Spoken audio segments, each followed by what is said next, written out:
Hello, my name is Ivan Taylor, and I'm from Policy Dynamics in Ontario, Canada. And today I'd like to describe some work that we have been doing on recruiting and retention in an organization. Uh, Many organizations today are having problems in human resources trying to hire people and retain people who are working in their companies. And we built a computer simulation model that might be able to help with the problems of recruiting and retention. So I'm going to talk about the problem of recruiting and retention. I'm going to talk about policies and programs that we looked at to improve recruiting and retention. We're going to talk about a methodology called system dynamics that uses causal relationships, basically cause and effect relationships. And we'll describe those in terms of a causal matrix and a causal loop diagram. We'll talk about the effort necessary to change organizational culture, and then we'll have some discussion of the results. So what is the problem? An organization is having problems recruiting and retaining employees and believes it needs to improve its corporate culture. So this is a common problem in many organizations. And we believe that by improving corporate culture, we can attract employees to apply to work in the organization, and we can retain employees who are working in the organization by providing a very good quality of life for these employees. So we looked at a number of policies and programs that can help improve the corporate culture. The first policy is leadership commitment. The second policy is changing organizational practices. The third policy is influencing policies. The next policy was leader development. The next policy was promoting community education to get the word out about this organization. And then the next one was strengthening individual skills in the employees. And then the next one was leadership skills of first-line supervisors, which we have found are very important for the retention of employees. And then quality of life was examined. Social support and connection could be improved. The quality of the recruiting and retention programs could be improved and possibly made more effective. And then we looked at stressors over time, that is the amount of stress that is created in the organization and suffered by the employees. So this shows the synergies between these different policies. So what we show here is a causal matrix. And so we see that we have the policies here in the rows, and then the policies here in the columns. And we have zeros, ones, and minus ones. And a zero means that the policy doesn't have any synergistic relationship with the other policy. The policy in the row doesn't have any synergistic relationship with the policy in the column. However, a one means that there's a synergistic relationship, that an improvement in this policy in the row will cause an improvement in the policy in the column, and a reduction in the policy in the row will lead to a reduction in the policy in the column. And then we have minus one, which means that they move in the opposite direction. So in this case, reducing stressors over time will improve the quality of life for the employee. And increasing stressors over time will decrease the quality of life for the employee. So this means that there's a cause and effect relationship, but it's in a negative way. It's in the opposite way than in the positive direction that's shown with a 1. So this is a causal matrix, which I think is a simplified way to show the relationships between these policies. There's also another way of showing them, and that's with a causal loop diagram. And we see here the policies on the outside here of this circle, and then the policy that the impact of those policies on recruitment and retention shown in the middle of this circle. So we can see that many of these policies are connected, as you can see in these lines. We find this diagram a little complicated to understand, and could be improved with some color coding or something like that.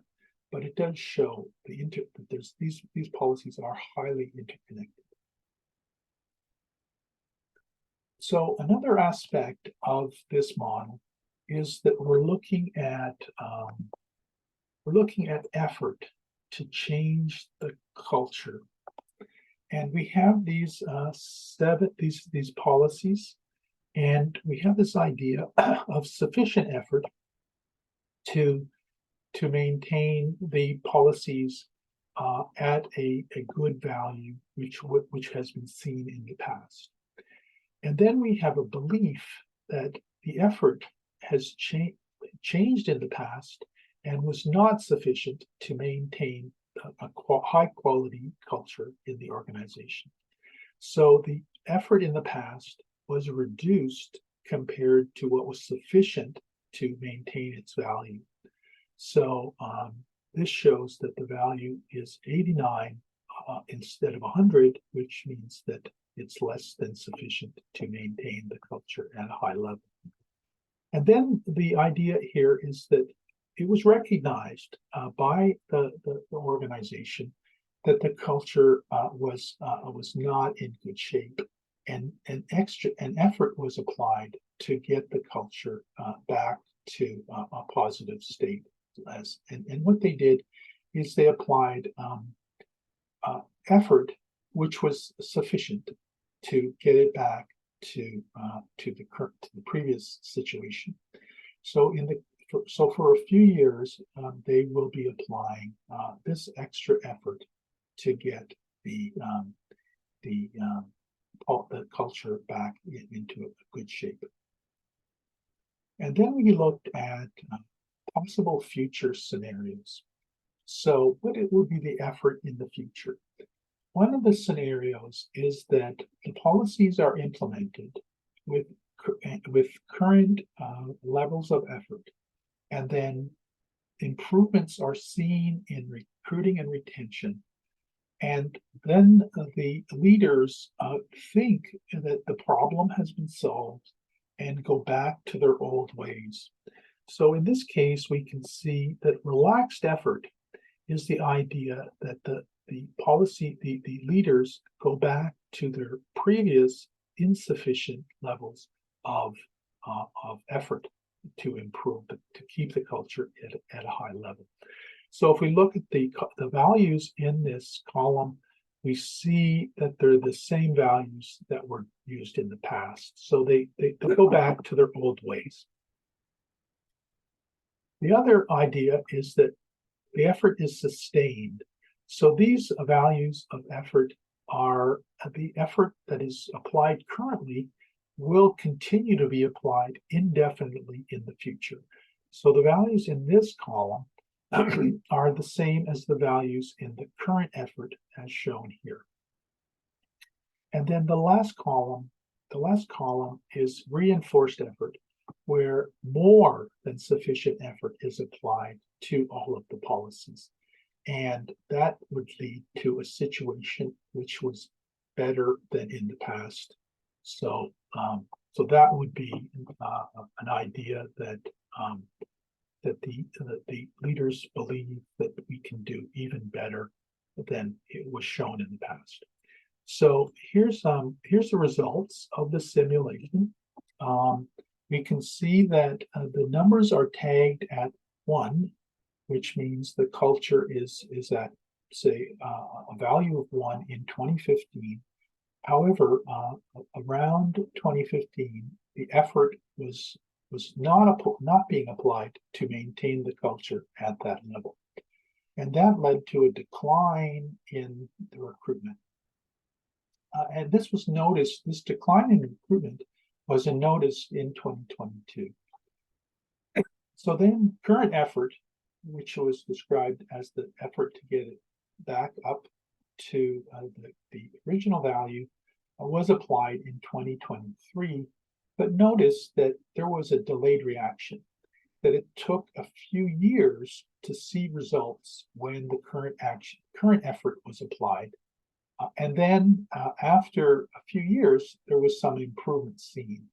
And then there was the possibility of either going back to the old level of effort, which is the relaxed scenario, continuing with the sustained level of effort, which is the current effort being applied, continuing and getting back up to basically where you were in 2015, or the possibility of reinforced effort, which would get you to a state that was even better than the earlier state in 2015. So these were the results for recruitment. And the similar results for retention. You see that the retention problem reoccurs and gets worse than even in the low point here.